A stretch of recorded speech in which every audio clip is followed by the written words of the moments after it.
Assalamualaikum warahmatullahi wabarakatuh. Halo guys, perkenalkan kami dari kelompok 3. Di sini kami akan menjelaskan tentang sindrom nefrotik.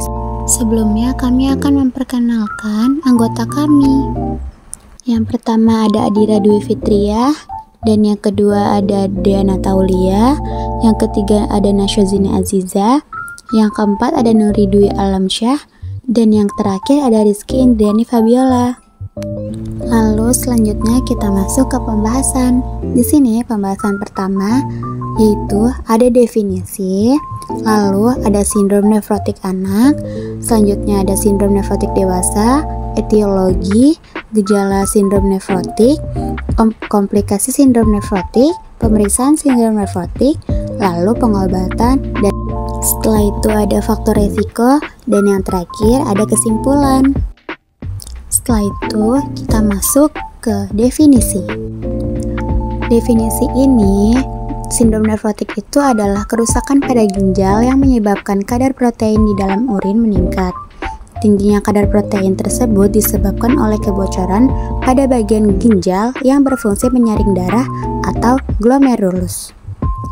Sindrom nefrotik juga merupakan salah satu jenis penyakit ginjal pada anak-anak dan orang dewasa. Kondisi yang menyerang sistem urinaria ini dapat diobati dengan mengonsumsi obat-obatan yang diberikan oleh dokter. Lalu kita masuk ke sindrom nefrotik anak. Terapi sindrom nefrotik anak dilakukan menggunakan imunosupresan dengan kortikosteroid sebagai lini pertama. Kortikosteroid sebagai terapi inisial sindrom nefrotik idiopatik tanpa kontraindikasi. Kortikosteroid, Kidney Disease Improving Global Outcomes atau KDIGO merekomendasikan prednisone 60 mg per milimeter persegi luas permukaan badan per hari atau 2 mg per kilogram per hari maksimal 80 mg per hari dalam dosis terbagi selama 4-6 minggu. Bila terjadi remisi dalam 4-6 minggu pertama, dilanjutkan 4-6 minggu kedua dengan dosis 40 mg per milimeter persegi luas permukaan badan atau 1,5 mg per kilogram per hari secara selang sehari atau alternatif. Lalu setelah itu kita masuk ke sindrom nefrotik pada orang dewasa. Prinsip penata laksanaan sindrom nefrotik dewasa serupa dengan sindrom nefrotik anak, termasuk penggunaan imunosupresan pada pasien dewasa sendiri. Penggunaan imunosupresan tidak memiliki bukti manfaat kepada pasien, kecuali pada kasus sindrom nefrotik yang disebabkan oleh proses autoimun seperti lupus eritematosus sistemik. Pada pasien dewasa, kondisi hipoalbuminemia menyebabkan risiko terjadinya trombosit pada vena, sehingga pemberian antikoagulan dapat dipertimbangkan sebagai profilaksis. Selain itu, penggunaan imunosupresan menyebabkan peningkatan risiko infeksi pada pasien.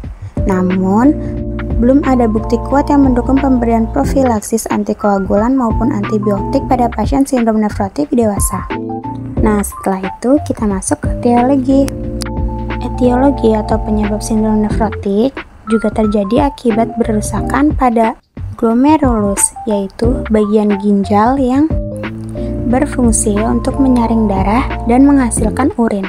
Akibatnya, protein yang seharusnya tetap di dalam darah malah bocor ke urin. Dalam kondisi normal, urin tidak mengandung protein.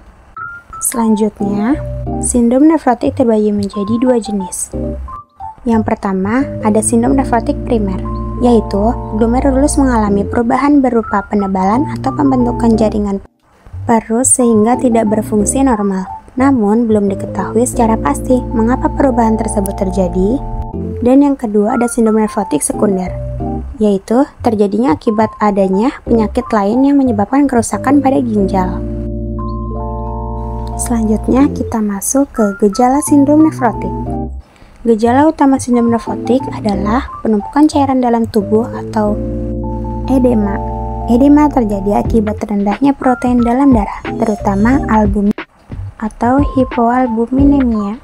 Hipoalbumin adalah istilah untuk menyebutkan kadar albumin yang rendah dalam tubuh. Salah satu konsekuensi dari hipoalbumin adalah obat yang seharusnya berikatan dengan protein akan berkurang.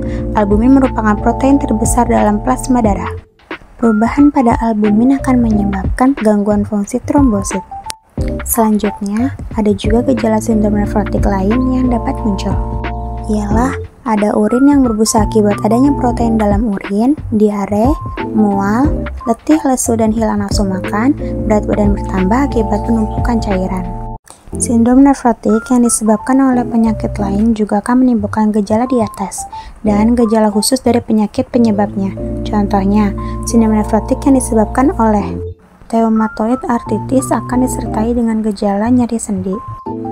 Selanjutnya ada komplikasi sindrom nefrotik. Sindrom nefrotik yang tidak ditangani dengan baik dapat menyebabkan terjadinya komplikasi seperti hipertensi akibat gangguan pada ginjal, kadar albumin rendah atau hipoalbuminemia, dan edema anasarka akibat banyaknya protein albumin di dalam darah yang terbuang bersama urin. Lalu ada peningkatan kadar kolesterol dan trigliserida dalam darah. Lalu ada terbentuknya gumpalan darah akibat protein pengencer darah alami ikut terbuang bersama urin sehingga beresiko menyebabkan penyumbatan pada pembuluh darah vena. Selanjutnya ada rentan terkena infeksi akibat antibodi di dalam darah ikut terbuang bersama urin. Dan yang terakhir ada juga penyakit gagal ginjal akut atau gagal ginjal kronis akibat ginjal tidak dapat menyaring darah dengan optimal. Selanjutnya ada pemeriksaan sindrom nefrotik. Diagnosis sindrom nefrotik pada pemeriksaan awal, dokter akan menanyakan gejala dan riwayat kesehatan pasien. Dilanjutkan dengan pemeriksaan kondisi fisik pasien. Pada pasien anak-anak, dokter juga akan menanyakan kepada keluarganya, apakah ada anggota keluarga yang pernah menderita penyakit tersebut.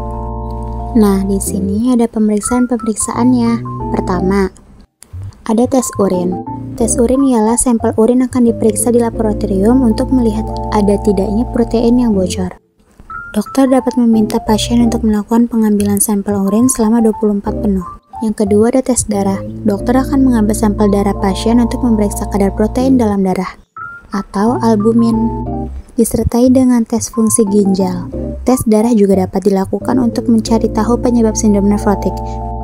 Misalnya tes kadar gula darah bagi penderita diabetes. Yang ketiga ada biopsi ginjal. Tambahkan prosedur ini digunakan untuk mengambil sampel jaringan pada ginjal.